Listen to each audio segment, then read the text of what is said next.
avec une nouvelle gamme qui a fait l'objet d'une dizaine d'années d'études, plus de 20 millions de kilomètres d'essais, et nous partons pour une génération. Je vous rappelle que l'ancienne Actros avait duré 15 ans.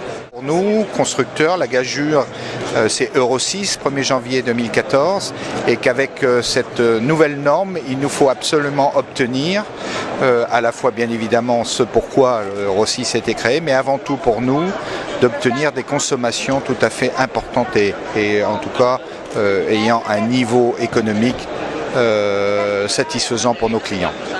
Vous le savez, nous avons toujours déclaré que Euro 6 allait générer des consommations plus importantes, et c'est une des raisons pour laquelle une nouvelle génération de moteurs a été créée. Ça fait 32 ans que je suis dans le camion, j'ai été comme un enfant qui découvrait un magnifique jouet.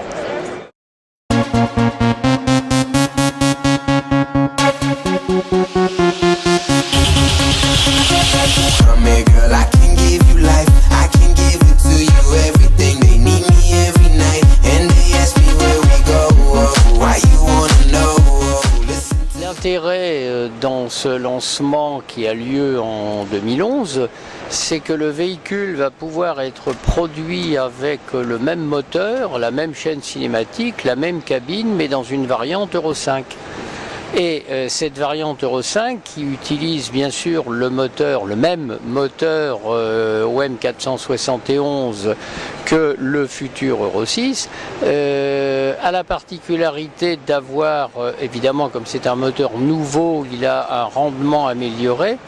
Ça plus l'aérodynamisme du véhicule, ça va permettre, Mercedes annonce des gains de consommation sensibles puisqu'on a entre environ 6 à 7% de consommation en moins par rapport à un Actros d'aujourd'hui avec son moteur en V Euro 5.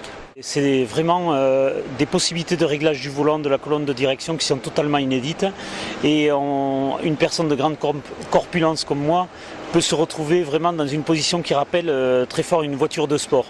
Alors on peut baisser le siège, on peut monter le volant, le reculer, il y a vraiment des possibilités que je ne connaissais pas jusqu'actuellement. Et ensuite il y a un degré de finition et surtout le moindre petit détail, on voit que ça a été travaillé, il y a une vraie évolution dans cet habitacle-là.